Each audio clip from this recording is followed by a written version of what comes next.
Voy a, José, con todo este tema del inicio, no puse grabar cuando empezaste a grabar vos. O sea, pongo grabar No, ahora sí, para no sé que... si es malo o bueno eso, por ahí, claro. No, Sí. no, te quiero avisar porque después si subimos el video vas a decirte que te censuramos, pero no, no fue eso, No, fue no, no.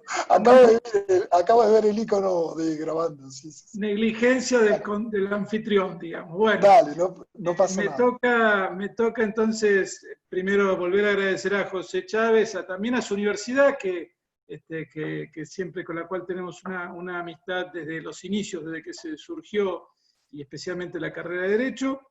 Y quisiera, bueno, ahora dar la palabra a la doctora Elga Lel. Ella es investigadora del CONICET y también integra nuestro equipo de investigación en torno al tema de la dignidad en la Corte Interamericana. Elga, tienes tus 25 minutos. Bueno, muchas gracias. Antes de comenzar, quería agradecer especialmente al equipo del proyecto PICTO, que es el que convoca este webinar, básicamente porque sin la labor del equipo, esta ponencia y otros productos de investigación sería claramente imposible. Y digo esto porque, como comentó el doctor Laferrier cuando iniciamos el encuentro, hemos trabajado intensamente en el fichaje de unas 372 sentencias y 25 opiniones consultivas. Y a partir de esto hemos construido una serie de categorías teóricas en las cuales enmarcamos o que creemos que podríamos utilizar para dar cuenta de la pluralidad de acepciones con las que la Corte se refiere al concepto de dignidad. En ese marco es que he tomado una de estas múltiples acepciones, que es la dignidad como nota de las personas humanas, para desarrollar estas dos características que ya surgen desde el título de esta charla, que tiene que ver con la universalidad y el particularismo como características de la dignidad en el discurso de la Corte Interamericana de Derechos Humanos. Aclaro esto porque metodológicamente puede haber algunas limitaciones en el desarrollo de este trabajo. Es decir, cuando utilizamos una categoría semántica, también utilizamos un conjunto de fallos y opiniones consultivas y descartamos otros. Entonces, todas las referencias que voy a hacer están condicionadas por el corpus analizado. Esta idea de la dignidad como nota de las personas humanas, que es una de las tantas posibles, ya el doctor Chávez nos ha ilustrado de una gran multiplicidad de sentidos posibles. Esta idea de la dignidad como nota de las personas humanas es una de las más utilizadas en los textos emitidos por la Corte Interamericana. A tal punto que aparecen 172 documentos. Este es el corpus de trabajo para esta acepción. Es básicamente la más utilizada. Sobre qué implica la dignidad como nota de las personas humanas, podemos discutir muchísimas características. ¿Cuál es su relación con la autonomía? ¿Cuál es su relación con los derechos humanos y fundamentos y principios? Si es un derecho, bueno, muchísimas cuestiones. A mí me interesa concentrarme en estos próximos minutos en dos características que en principio son un tanto contradictorias, aunque pueden ser puestas en conjunto, y por ello están en tensión de manera permanente. Es decir, la universalidad es claramente contradictoria al particularismo o a la aplicación en particular en muchas ocasiones. Y en ese marco me interesa tratar de analizar o demostrar cómo la Corte Interamericana incorpora en su discurso esta tensión y de qué manera intenta resolverla si es que lo hace. Vamos a tratar de averiguar qué es lo que hace con esta tensión. Esto porque cuando uno revisa la literatura jurídica en el tema, vamos a encontrar una enorme cantidad de autores, la producción sobre la dignidad es muy prolífera, y la mayoría de los autores van a destacar que la universalidad, como característica de la dignidad, apunta a que no dependa del contexto histórico o político o de un reconocimiento social. Y entonces la dignidad es aplicable por igual a cualquier individuo, a todo individuo, sin importar el contexto histórico o el momento temporal o espacial en el cual éste se encuentra. Y es esta incondicionalidad de la dignidad en donde reside su fuerza. Y justamente es esta fuerza la que la Corte suele utilizar a la hora de argumentar para establecer la responsabilidad internacional de un Estado por la violación a derechos humanos. Ahora bien, ¿cómo esta universalidad se vincula con la particularidad o el particularismo? Bueno, justamente en esta misma literatura podemos encontrar que la mayoría de los autores, o muchos autores, reconocen o están abiertos a debatir la posibilidad de encontrar un contenido particular que se refiera a cómo la dignidad se puede concretar en situaciones particulares. Por supuesto que esto es ya de por sí bastante problemático. Pero bien, para intentar averiguar o ver estos problemas, veamos qué ha hecho la Corte al respecto. Para poder adentrarnos en este tema, me gustaría traer a colación algunas menciones que ha hecho la Corte. La primera, que aparece en el fallo Petroperú, la Corte menciona o dice que el reconocimiento de la dignidad se debe encuadrar en una lógica universalista y evolutiva. Ya, digamos, inmediatamente puso en conjunto dos términos que en principio son un poco contradictorios. Y esto es efecto de que la interpretación de los derechos humanos acompañe las transformaciones de los tiempos y las condiciones de vida. Esto es un universalismo bastante relativo. La segunda mención que me interesa traer a colación es otra que aparece en un voto concurrente del juez Caldas en una opinión consultiva, y allí menciona que el mínimo existencial sustentado en la dignidad humana se determina en función del contexto socioeconómico de cada Estado. Bueno, esto ya en principio nos llama la atención y puede dar lugar a muchas interpretaciones. Pero en principio, para moderar un poco este riesgo de universalidad relativizada, si es que existe tal cosa, podemos adentrar en otra forma de particularismo que presenta la Corte.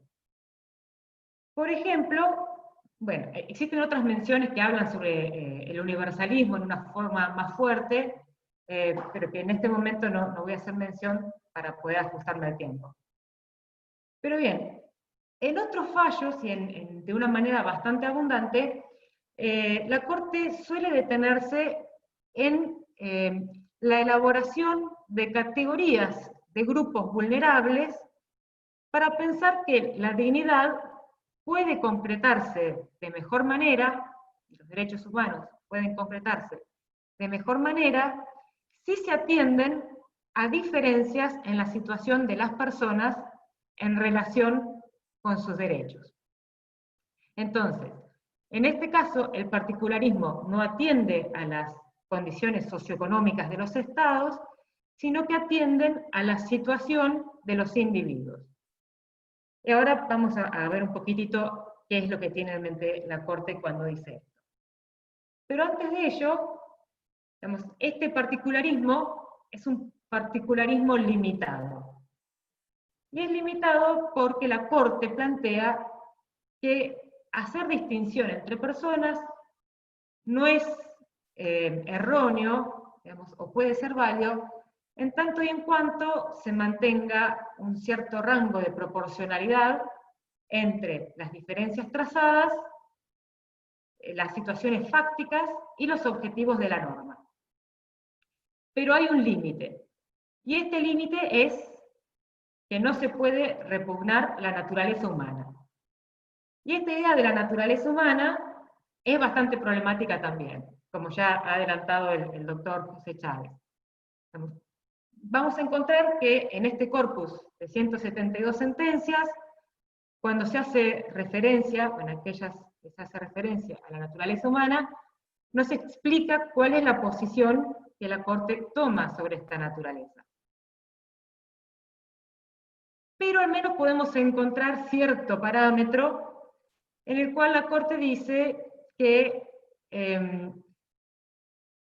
se puede repugnar la naturaleza humana, es decir, no se puede, pero digo, sería un caso de repugnar la naturaleza humana cuando trazar estos grupos implicara darle privilegios a un grupo de personas por considerarlo superior, o quitarle derechos o tratar con hostilidad a un grupo por considerarlo inferior.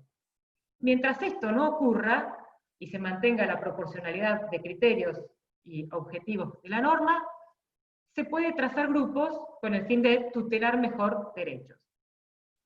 De esta manera, la Corte remite a un criterio argumentativo la posibilidad de generar grupos particulares para tutelar los derechos.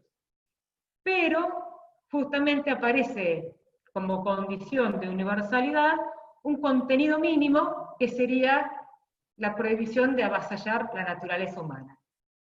Entonces, la dignidad es un contenido de mínima, como propiedad de la naturaleza humana, y una exigencia que se concreta en las condiciones particulares de ciertos grupos. Ahora, ¿qué piensa la Corte? O, digamos, bueno, esto también tiene otros problemas que plantea la Corte, por ejemplo, cuando plantea la universalidad como una condición de igualdad en el trato de los individuos. Entonces, esto la Corte lo plantea en algunas ocasiones, aunque no queda del todo bien resuelto, pero bueno, eso puede ser motivo de otro debate.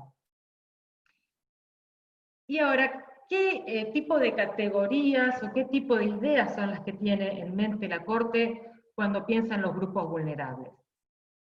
Haciendo un breve relevamiento entre estos 172 documentos, podemos encontrar una serie de grupos que la Corte ha señalado que, de acuerdo a la casuística, siempre pensando en una casuística que se da post violación de derechos humanos,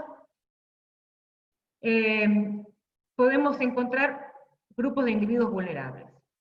Uno, por ejemplo, personas privadas de la libertad. Y este es quizás el grupo en el que más hincapié se encuentra en la Corte, o en realidad donde la casuística es más abundante. Reclutas, para el caso de las milicias, mujeres, extranjeros, niños y niñas, personas con discapacidad y personas con identidades de género y orientaciones sexuales diversas. Se pueden encontrar otros grupos de vulnerabilidad, solamente que no están ligados en este fichaje en relación con la dignidad como nota de las personas humanas, sino quizás a otras de las categorías semánticas que hemos estado usando. Ahora bien, hasta aquí vengo mencionando que la dignidad opera como un supuesto existencial de mínima, relacionado con la naturaleza humana, y que es entonces la condición de universalidad que opera como límite que no se debe avasallar. Pero que a su vez sería una exigencia a concretarse en estos grupos en particular. Y ahí estaría el particularismo, al menos en lo que podemos esbozar de los argumentos que suele plantear la Corte. ¿Cómo podemos ver realmente cómo opera esto y qué conclusiones podemos extraer luego respecto del concepto de dignidad? Bien, para tratar de acercarme al punto que quiero demostrar, voy a ejemplificar cómo la Corte trabaja con estas categorías y a qué se refiere con este mínimo y aquel máximo, a partir de tomar una de las categorías.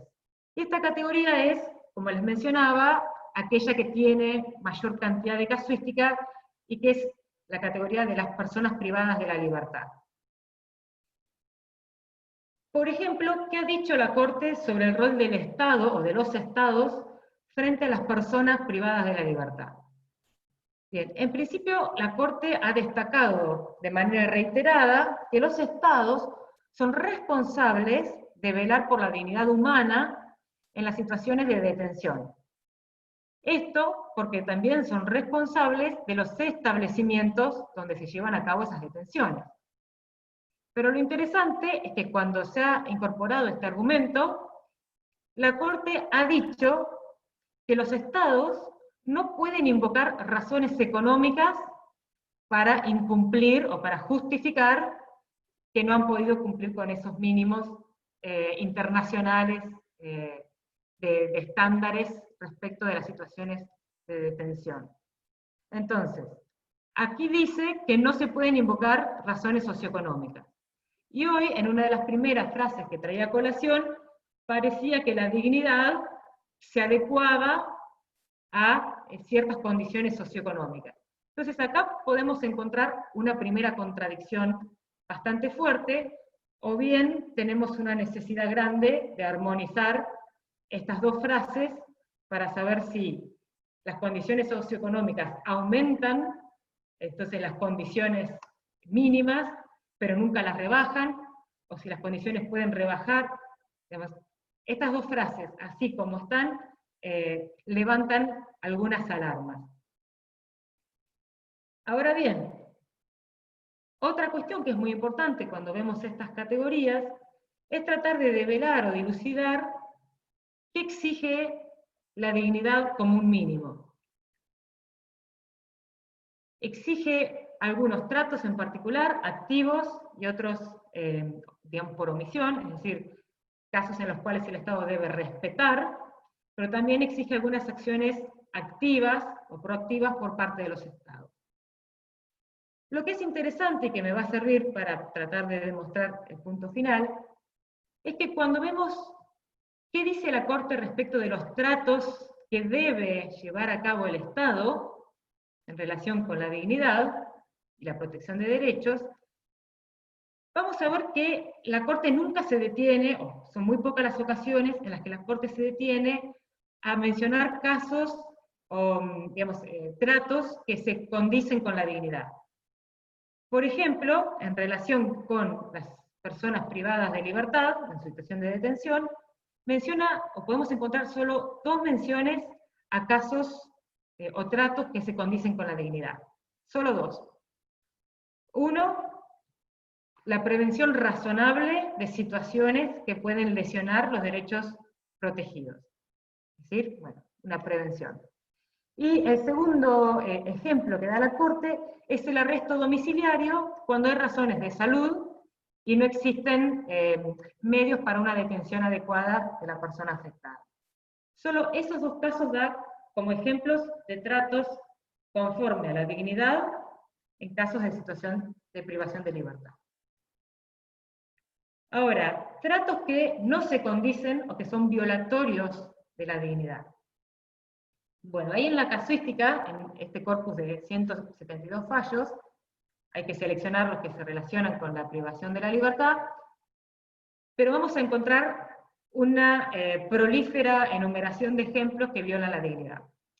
Para hacer un punteo rápido, voy a mencionar algunos: el uso de la fuerza irracional o que no sea necesario por el comportamiento de la persona detenida, la acción por sí sola de meter en un maletero a una persona que sea detenida, aunque no exista maltrato físico, detenciones ilegales, la incomunicación de una persona por más de 36 días. En los fallos hay distintos números según el caso que se trae a colación. 36 días es el mínimo que aparece. Otros malos tratos como producir ahogamiento, intimidar con amenazas, la restricción al régimen de visitas, exhibición pública con un traje infamante, aislamiento en una celda reducida sin luz natural, pésimas condiciones de higiene, dormir sobre periódicos, falta de atención médica, malas condiciones de ejercicio, no tener ocupaciones, no poder trabajar o estudiar, desnudez forzada, no tener baños y sin un balde de recolección, no tener contacto con la familia, falta de medidas para proteger la integridad física, etc., entre otras. Ahora bien, ¿de qué nos sirve o para qué puede ser útil traer a colación todas estas enumeraciones o hablar de grupos, categorías, la universalidad de la dignidad, el particularismo? ¿De qué nos sirve en el marco de un intento de encontrar un sentido de la dignidad, o de tratar de encontrar una definición de la dignidad en el discurso de la Corte Interamericana? Bien, como pudimos ver, o como les comentaba al principio, si justamente la dignidad como nota de las personas humanas es uno de los argumentos más fuertes, y quizás el sentido más usado, realmente uno pensaría que la Corte tiene bastante claridad respecto a qué significa.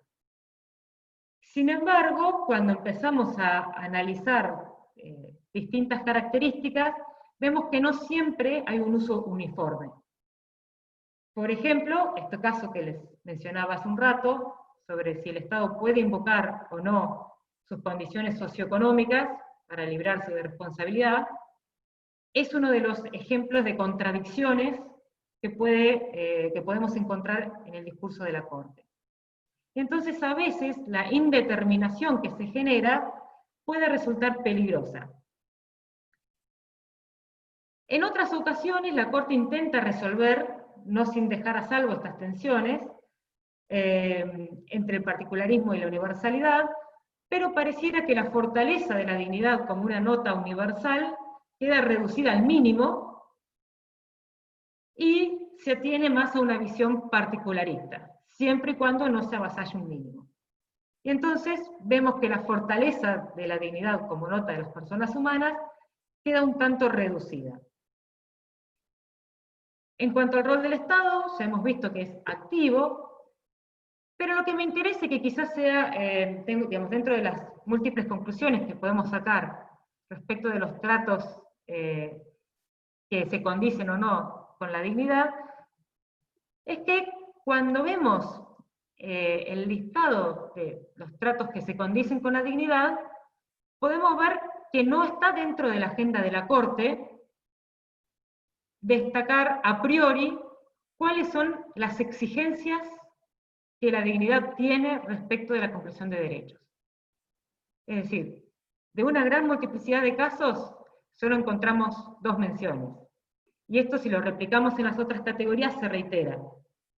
Entonces, a priori, no podemos encontrar una definición de cuáles son los tratos que la dignidad exige.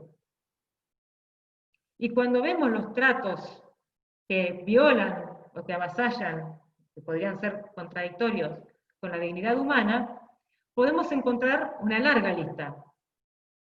Pero esa larga lista incluye ejemplos o casos que son extremos, aberrantes, y en los cuales no nos quedan dudas de que ha habido una violación a los derechos humanos.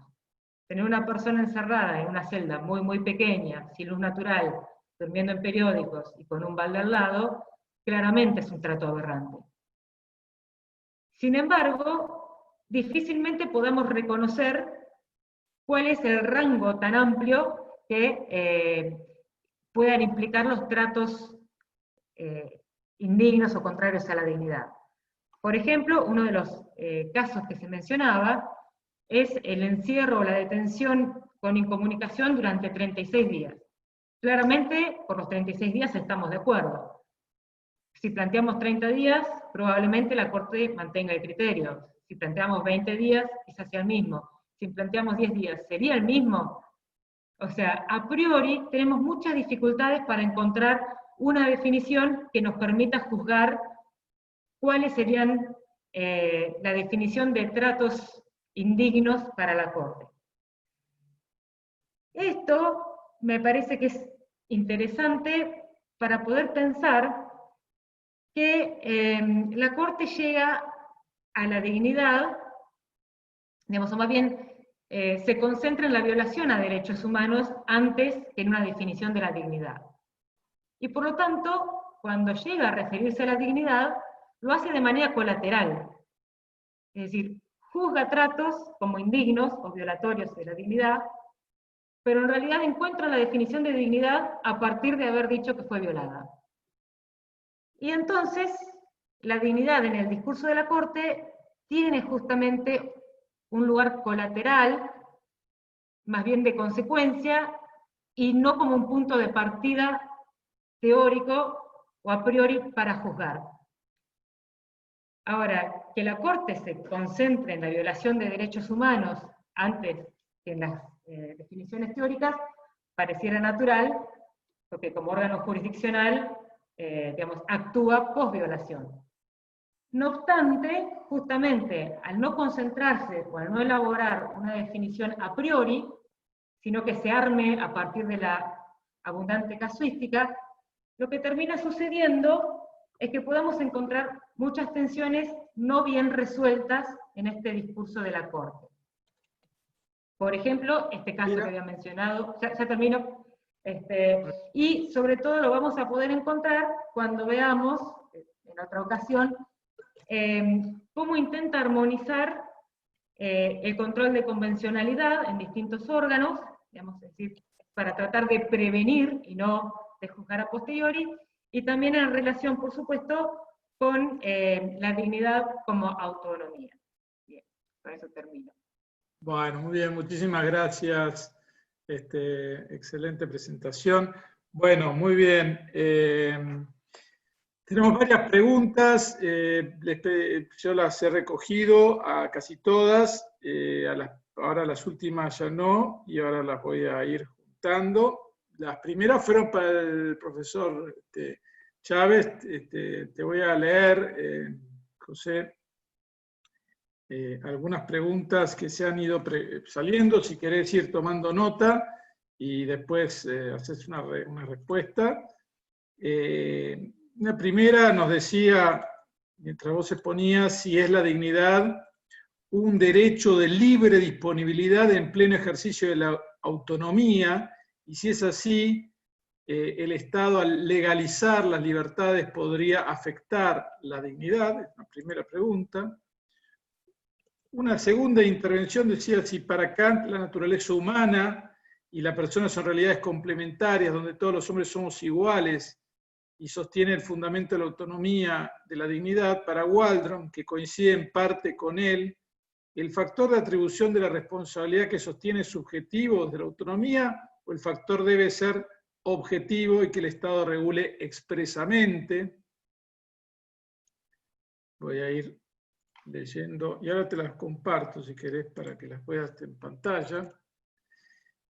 Algunos consideran la dignidad no como fundamento, sino como expresión abstracta del fundamento material, que sería en cambio alguna necesidad básica antropológica, política, social. ¿Waldron aborda en algún modo ese entendimiento?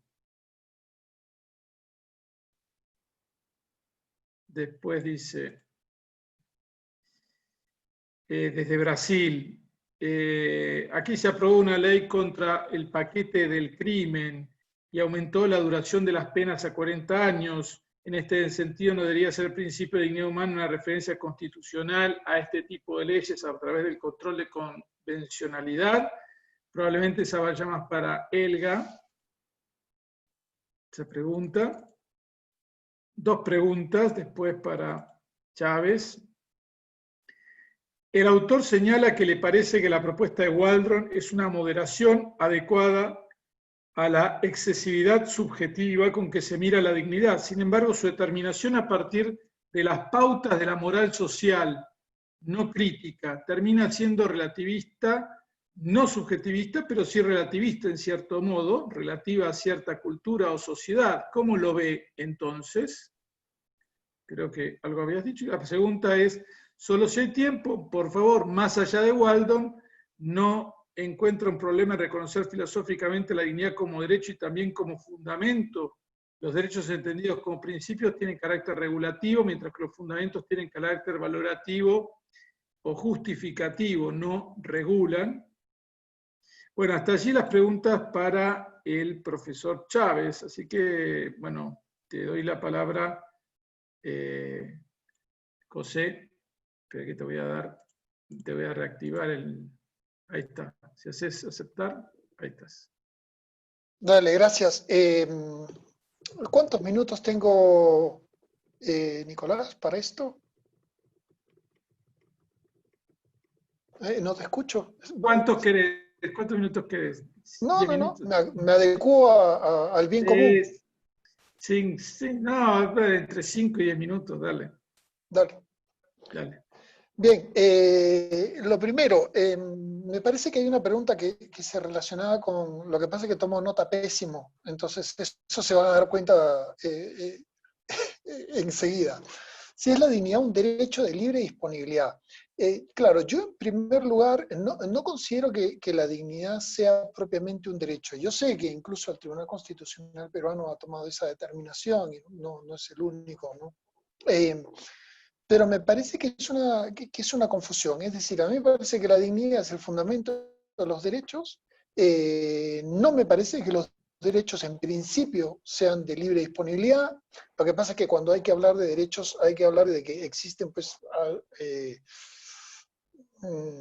derechos que podríamos llamar derechos correctamente justificados, a mi modo de ver, y otros derechos que podría discutirse la corrección de su justificación. Entonces, claro, han sido formalizados autoritativamente como derechos, pero carecen de la justificación suficiente para ser entendidos como tales. Entonces, claro, uno se topa con mucha fauna, por decirlo de alguna manera, fundamental o de derechos humanos. Mi opinión personal es que la dignidad no debería ser considerada un derecho, me parece que es el fundamento de todos los derechos. Me parece muy difícil concebir una lesión a la dignidad directamente si es que no se trata de la lesión de un derecho en que esta dignidad se concreta.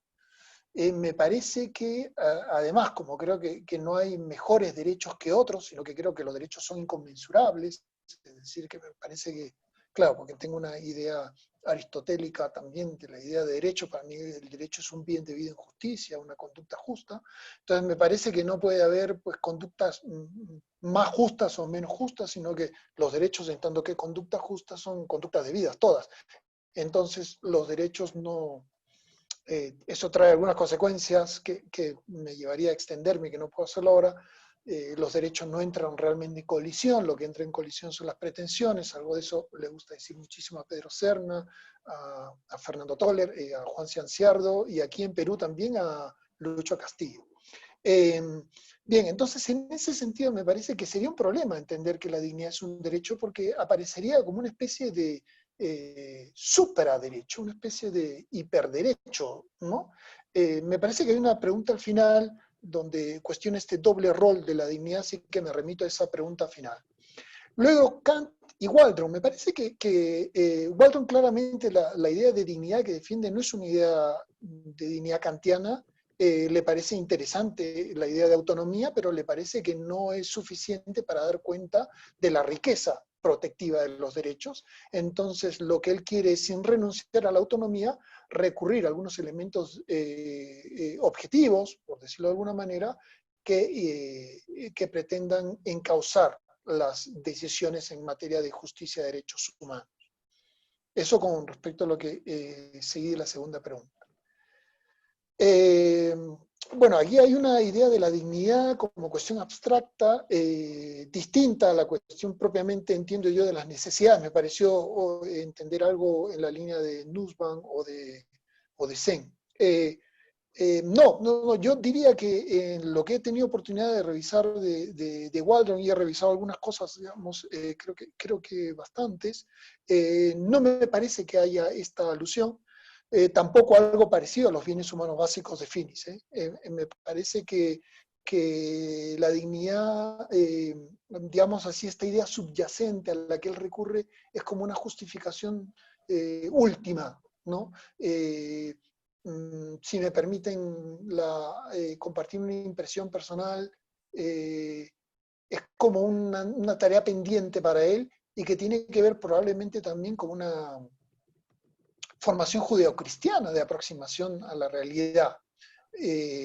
Claro, él no la admite tal cual, aunque fíjense que hay un texto fascinante de reciente publicación sobre la igualdad, donde Waldron llega a sostener que no le parece viable, fíjense ustedes lo potente que es esto, en el paper lo trabajo, este argumento aquí lo tuve que dejar de lado, que no le parece viable sostener una igualdad de trato para todas las personas, independientemente de un argumento religioso.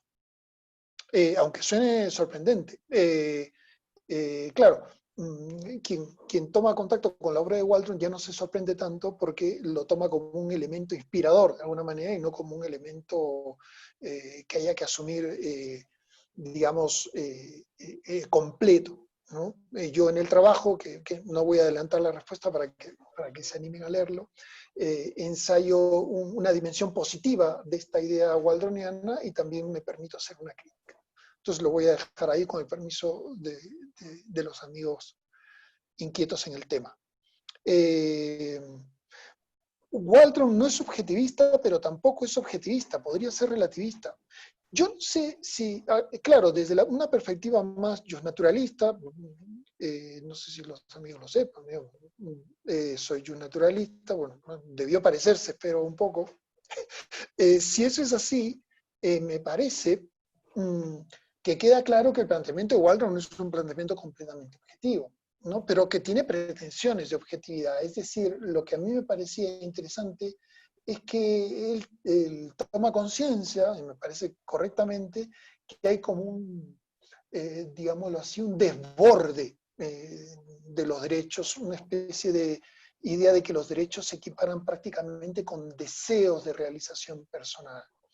Él guarda una idea pluralista del desarrollo de las personas y del Estado que permite el desarrollo de las personas, pero me parece que no firmaría, y lo hace, y explícitamente lo niega, una idea subjetivista de los derechos en el sentido de que cualquier manifestación de la autonomía privada pueda ser reconocida como derecho siempre que no colisione con manifestaciones de la autonomía de otros, digamos, ¿no? Que suele ser una idea de autonomía que yo he llamado en un trabajo una idea de mera autonomía, a la que suelen referirse algunas cortes y algunos teóricos del derecho, y que he discutido en otros lados y que no he discutido ni ahora en vivo, ni tampoco en el trabajo en este concreto.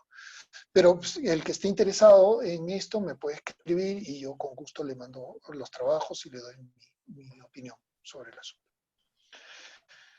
Bien, más allá de Waldron, me parece que esta es una pregunta que alcancé a ver de refilón, si era de la profesora Betsabe Marciani, ¿no? Más allá de Waldron, la dignidad... está proyectada, si la querés leer.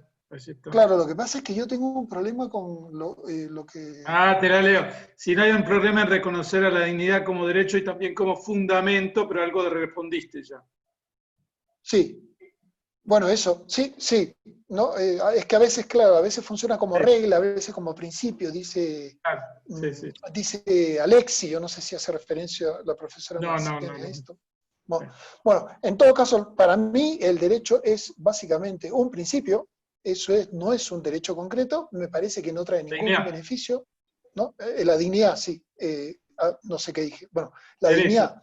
Sí, que la dignidad no es un derecho, sino que es un principio, y concebirlo como derecho, entiendo que es con la mejor intención, es decir, tutelar mejor la dignidad de la persona, pero me parece que más son los desaguisados que genera que las cosas positivas. Es decir, me parece que de ser necesario habría que desarrollar una doctrina suficientemente justificada de algún derecho implícito. Yo no veo en principio problema con los derechos implícitos, rectamente justificados, podemos discutir mucho, tengo algo publicado sobre eso también, pero me parece que eso es mejor a recurrir directamente a la dignidad como una especie de cajón desastre de todas las cosas injustas o gravemente injustas que se puedan aludir y que merezcan tutela jurisdiccional. Me parece que eso es peor, pero entiendo que da mucha tela para cortar. Yo ya abusé de todos ustedes, así que... Te queda una última que vamos a abusar de vos, que llegó después de que había yo cerrado, precluido acá la etapa, y que dice, bueno, si le he entendido bien, usted parte de una concepción, o él, entiendo, no sé si a él se refiere a vos o a Waldron, pero dice, él parte de una concepción aristotélica de la persona, pero a la vez defiende una concepción metafísica de la dignidad, entiendo que sos vos. ¿Cómo sé esa relación? Seguramente una respuesta simple para esta cuestión, pero a primera vista me parece que se puede tratar de una contravención de la ley de Hume o una forma de falacia naturalista. Bueno. Agradezco la pregunta, además porque la eludo también en el artículo. Entonces, claro, esta persona vamos, con toda la mala intención buena, digamos, me lo puede preguntar y agradezco la pregunta. Esto de la falacia naturalista es, yo cuando recién tomé contacto con esto, digamos, era algo así como que muchas de las objeciones que se hacen a los naturalistas son objeciones de entender mal el naturalismo, en muchos casos, y objeciones que los naturalistas veíamos un poco, no sé si justificadamente, pero un poco como decir, bueno, vamos, ¿no? Son objeciones que parten sencillamente de no compartir nuestra misma cosmovisión de las cosas o nuestro punto de partida. Pero cuando nos hacen esta pregunta de la falacia naturalista, nos sorprendemos, los naturalistas decimos, caramba, esto hay que tomarlo muy en serio con pinzas. Es decir, digámoslo así, hay muchas formulaciones, ¿no? Pero se podría decir, partiendo de juicios en indicativo, no se puede concluir juicios en prescriptivo. Es decir, de ideas que describen lo que la naturaleza humana es, pues no se puede concluir lo que el ser humano debe hacer. Hacerlo sería falaz.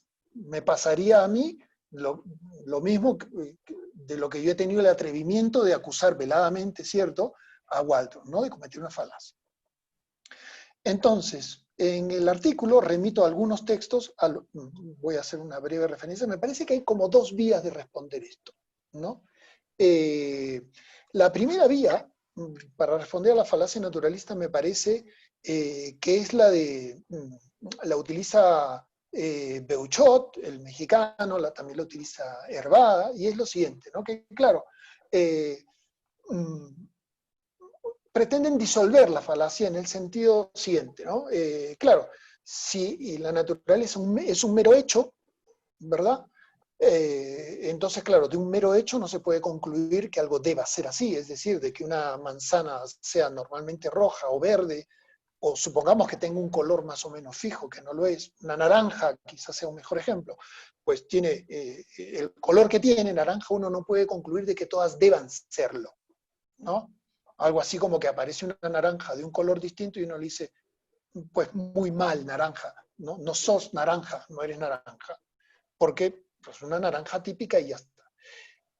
Lo que dice Hervada es que, claro, eso parte de la idea de que la naturaleza humana sería una especie de mero hecho, es decir, una situación empírica, y de los hechos empíricos no se puede, pues, extraer ni finalidades ni exigencias éticas. Y él pretende disolver la falacia diciendo que, claro, pero si se tiene una concepción metafísica de la naturaleza, es decir, los deberes estarían incluidos de alguna manera en la naturaleza a modo de inclinaciones del obrar. Es decir, concluir que a partir de cómo es la naturaleza humana entendida metafísicamente se desprenden algunos deberes, no sería cometer falacia porque no estaríamos en una concepción meramente empírica de la naturaleza. Por supuesto, que esto hay que complementarlo, ¿no? Porque veo que está Juan Manuel, mi amigo Juan Manuel Sosa por ahí. Saludos, Juan Manuel. Entonces, claro, pero ¿qué es lo que ocurre? Se necesita una justificación también para quien no admite la naturaleza humana, ¿no? Alguien podría decir, bueno, ¿y por qué te tengo que seguir a ti con una concepción metafísica de la naturaleza humana? Entonces, claro, uno puede ahí, para defender el haber caído en falacia naturalista, uno puede insistir en justificar la metafísica, una comprensión metafísica, pero me parece que hay otra vía, que es una vía con la que Hart mismo se quedó satisfecho respecto de la falacia naturalista, y es la vía que asume Finis.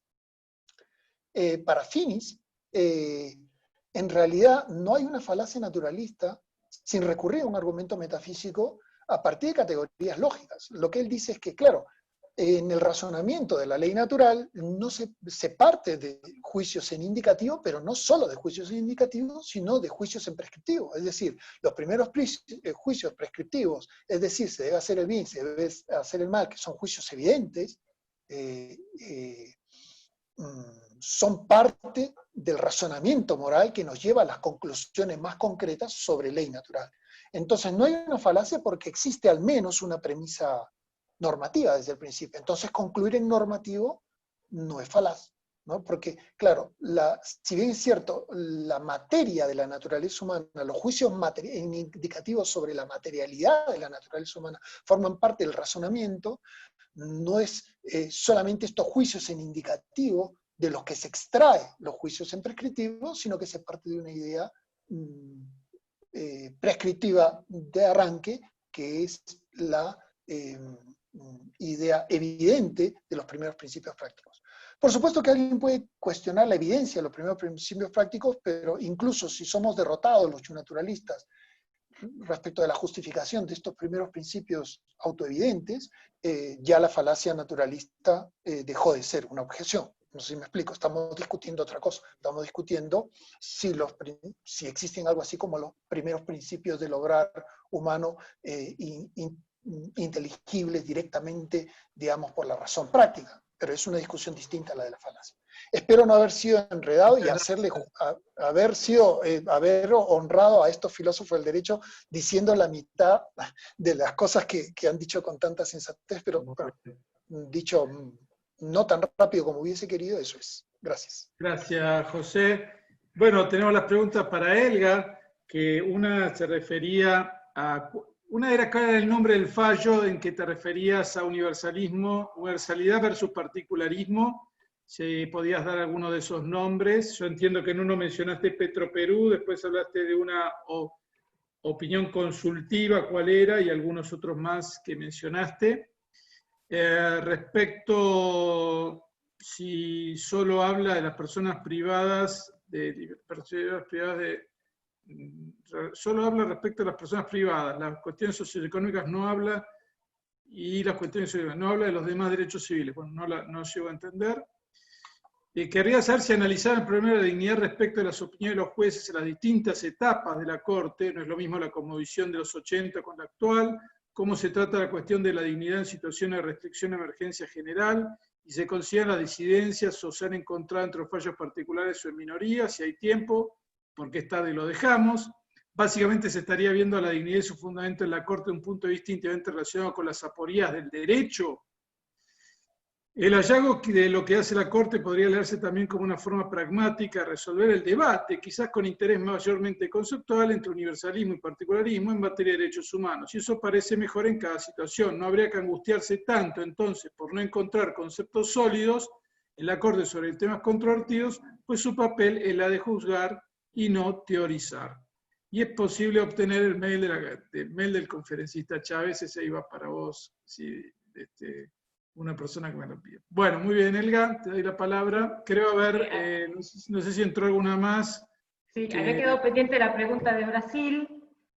Sí, bueno, sí, claro, exactamente, la de Brasil. Que estaba, acá la copié, acá la tengo. Estaba acá, sí. Que me pareció también muy interesante cuando se había planteado, porque justamente apunta un poco al núcleo de lo que querían mostrar. La pregunta, para recordar, era en relación con un paquete que se aprobó en Brasil, una ley, que aumentó, entre las medidas, la duración de las penas a 40 años. La pregunta era si no debería ser el principio de dignidad humana una referencia constitucional a este tipo de leyes a través del control de convencionalidad. Básicamente, estoy segura que debería ser uno de los factores a tener en cuenta para todo tipo de medidas, ya sean no solamente el control de convencionalidad que tienen que realizar los jueces, sino que también lo tienen que realizar los legisladores, y también es algo que debe hacer la administración pública o el Poder Ejecutivo. Esto también en realidad lo ha planteado la Corte. Digamos, el control de convencionalidad obliga a todos los órganos de los estados.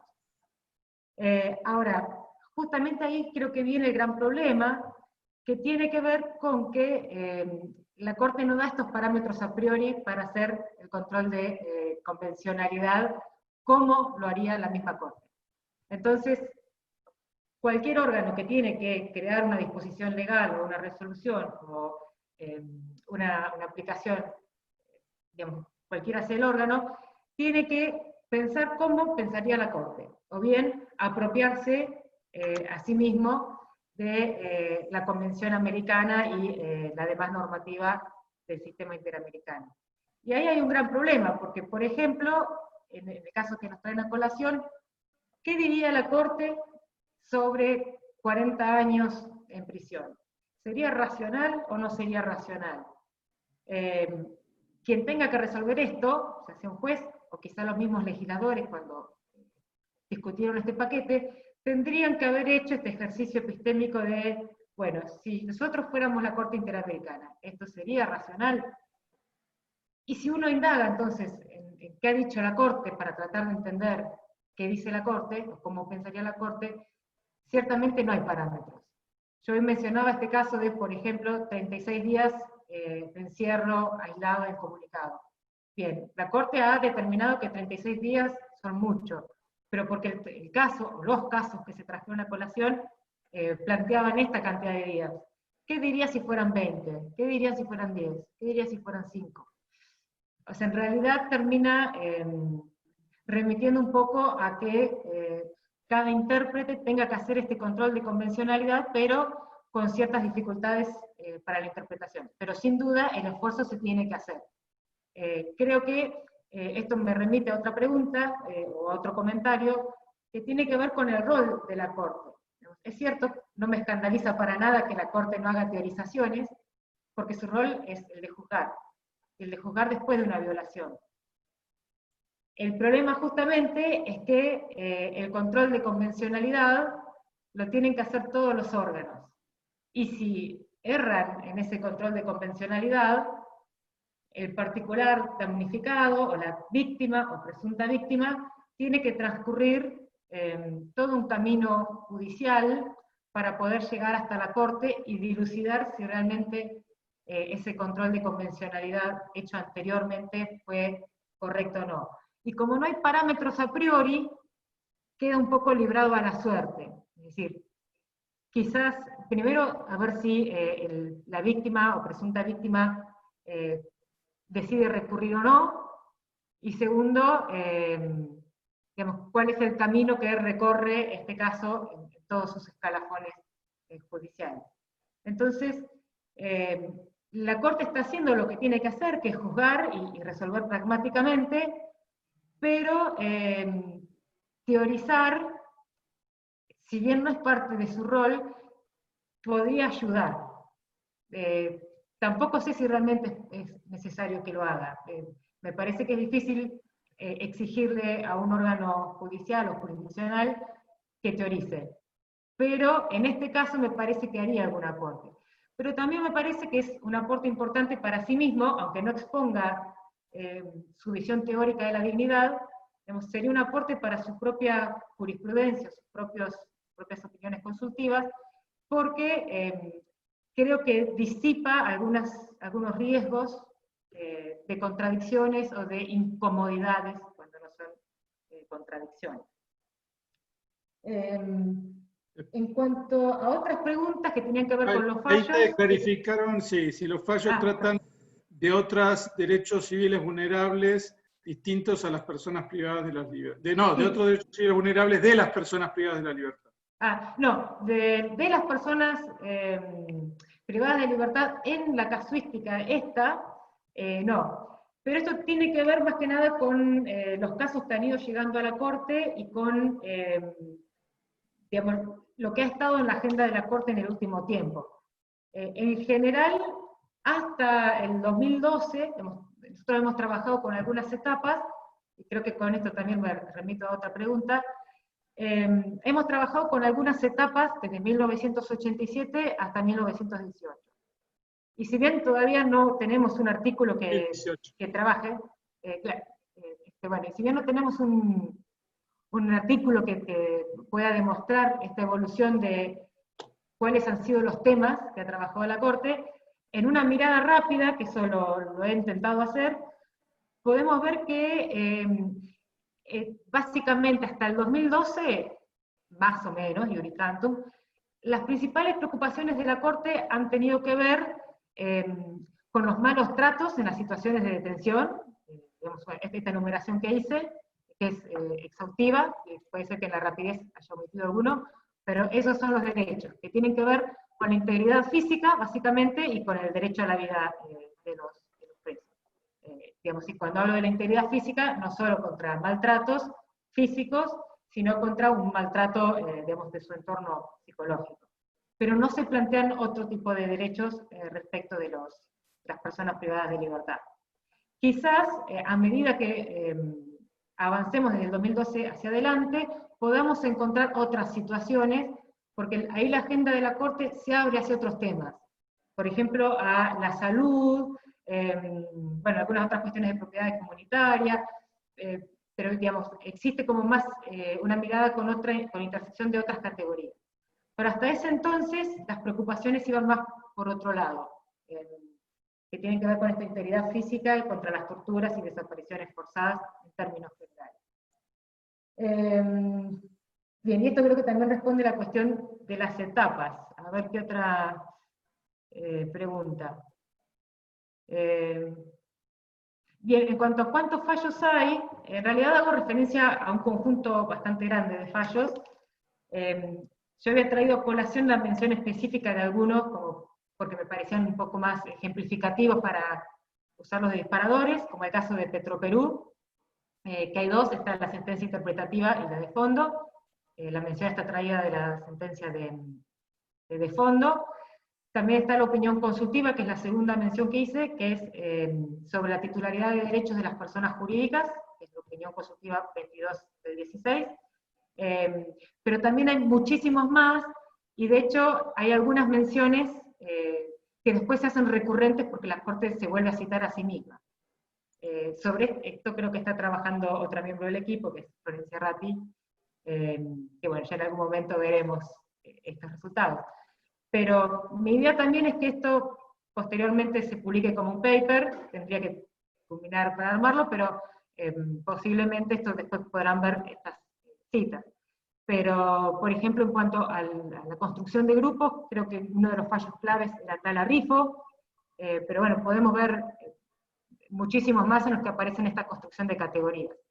A ver qué otra cuestión, creo que había una pregunta sobre si trabajamos con las aporías del derecho. No, en realidad esto es algo que pasó de casualidad hoy, para esto. Comento un poco cómo es la metodología, porque eso también contesta otra pregunta. Digamos, o cómo es que estamos trabajando y cómo llegamos a esta ponencia. Nosotros comenzamos a trabajar con la totalidad de sentencias en casos contenciosos y de opiniones consultivas que ha tenido la Corte desde 1987 hasta diciembre de 2018, que fue nuestra línea de corte. Leemos estos fallos y tenemos una grilla o una ficha para marcar, primero, si se hace mención a la dignidad o no, y en caso de que se haga mención a la dignidad, de qué manera se lo hace. Hay fallos que tienen varios tipos o varias acepciones de la dignidad, y con lo cual va apareciendo en varias categorías. Las categorías que hemos marcado, digamos, los grandes grupos, tienen que ver con la dignidad en torno al sujeto, es decir, la dignidad como un estatus institucional, como una nota de las personas humanas, o caracterizando otros sujetos, que, bueno, eso será instancia para otro trabajo. En relación con la implementación, es decir, ¿para qué se usa la dignidad? Si se usa como fundamento de los derechos, si se usa como un valor sustantivo, o si se usa como sinónimo de autonomía o de igualdad. Y como también, digamos, si tiene un rol ampliatorio, si en realidad retrae el derecho, si no se puede clasificar. Y no sé si me estoy olvidando de una, pero creo que estas son las categorías. Entonces, a través de ese fichado van surgiendo cuáles son los fallos que hablan en uno u otro sentido. En este caso, este es uno de los sentidos, yo tomé el corpus que arrojaba 172 sentencias. Trabajé con esas 172 sentencias para analizar cómo se evalúa la dignidad, cuáles son los grupos que surgen, bueno, cuáles son las citas que se hacen, qué características tienen. Y esto dio lugar a un paper mucho más extenso, para adecuarlo a estos 20 minutos. Yo tomé esta línea porque me parecía que eran dos categorías atractivas, que justo son una aporía, ¿no? El particularismo y la universalidad. Pero digamos, no es que fue algo buscado, sino que al leer las citas de la Corte sobre la dignidad, empezaron a aparecer estas cuestiones, que muchas veces la dignidad está muy, muy ligada a las circunstancias, y en otra aparece como esta dignidad fuerte, ¿no? Como una dignidad que se antepone a todo. Y bueno, desmenuzando esto es que surge este trabajo con estas aporías, pero un poco de casualidad. Bien, no sé qué más me está quedando. Está muy bien. No, creo que estamos, porque después estaba, sí, lo de la teorización, las aporías y la respuesta de Norberto Pecci sobre las etapas y todo eso. Ah, bien. Bien, y a José Chávez le preguntaban sobre su mail, después si me manda... bueno, si me manda un mail la persona, yo le contesto, y si José no tiene problemas. Bien, No, bueno, encantado. la publicación de José se va a salir en la revista Derecho de la PUC Perú, en el mes de noviembre. Bueno, para el cierre... Si me permitís un aviso más, justamente sobre estas categorías que trabajamos nosotros y la metodología, va a salir un artículo nuestro que redactamos con Nicolás, que refleja una primera etapa de construcción de categorías, que se va a publicar en la revista Cuestiones Constitucionales, en el próximo número que saldrá en unos meses. Ese aviso parroquial nomás. Muy bien, sí, parte de la producción del equipo. Y bueno, respecto a las consultas sobre la base de datos, es uno de los objetivos ponerla pública. Ya tenemos una primera aplicación, estamos trabajando para que nos facilite el tema de los gráficos y para dejarla lista en la segunda etapa del proyecto, del segundo año con el proveedor informático, así que esperamos tenerla lista. Bueno, para el cierre le doy la palabra a uno de los integrantes del equipo de organización, que es Gabriel Maina.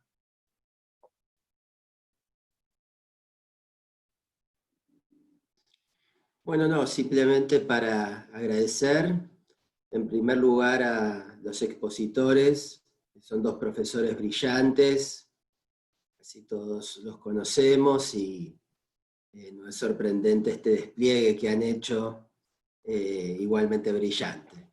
Así que muchas gracias por haberse prestado a esta experiencia y que para nosotros es muy enriquecedora, para todos nosotros que formamos parte de este equipo de investigación. Y después también un agradecimiento a los participantes. En un momento llegamos a ser casi 100, y esto es un apoyo muy grande para todos los miembros del equipo. En especial estoy pensando en los investigadores más jóvenes que recién se inician. Hace un año que estamos leyendo sentencias de la Corte Interamericana, y bueno, realmente para ellos hoy, finalmente, de alguna manera, esto ha cobrado otra envergadura, ha cambiado un poco la tónica que venía siendo a veces un poco como tediosa, ¿no? Todo el trabajo de clasificación de las sentencias fue bastante largo. Y bueno, también tener este auditorio implica un apoyo al proyecto y sobre todo a las personas que hay detrás del proyecto. Así que muchas gracias también a los que nos han acompañado esta noche. Bueno, nada más, y bueno, espero que pronto podamos hacer el workshop frustrado, en forma presencial. Si Dios quiere, el año que viene, veremos. Muchas gracias. Muchas gracias, Gabriel. Gracias a la UCA que facilitó la tecnología y el Departamento de Sistemas también. Muy bien. Buenas noches. Buenas noches. Gracias a todos. Buenas noches.